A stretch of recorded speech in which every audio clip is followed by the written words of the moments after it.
I'm Jeff Stewart, licensed marriage and family therapist and the host of this podcast, From Crisis to Connection.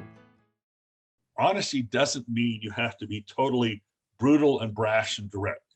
Right. You can still be honest by creating a really good, sensitive environment, a good context, some good, honest content for how you give your honest messages. I'm thinking of porn addictions.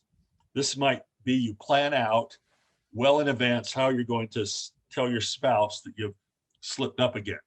And so you don't rationalize, you don't hum and haw, but you map that out and even script it so you can be totally upfront and truthful, and even plan out, say, all right, now what if my spouse asks me this question?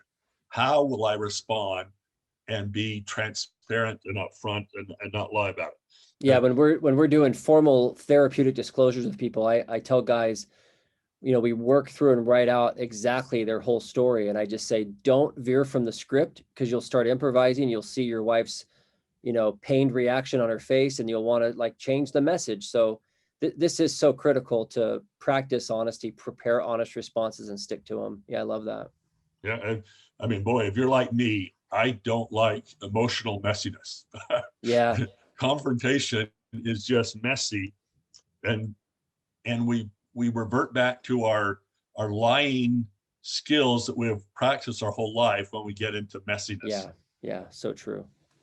So sort of to summarize that search for the phrasing that is honest, but can still accomplish the same humane result that your lies that you tell often try to achieve. You're trying to keep your spouse or your friend or your boss from some pain, but find an honest way of doing that rather than the dishonest way.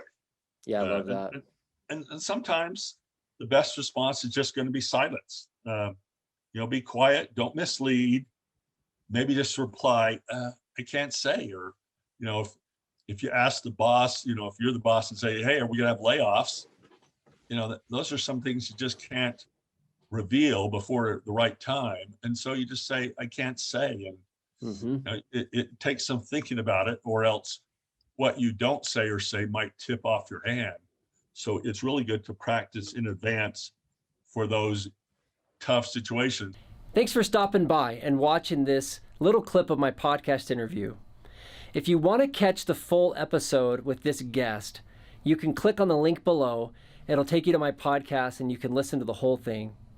Once again, I appreciate your support. I've got lots of other episodes you can check out as well, and I'd love to hear what you think about it.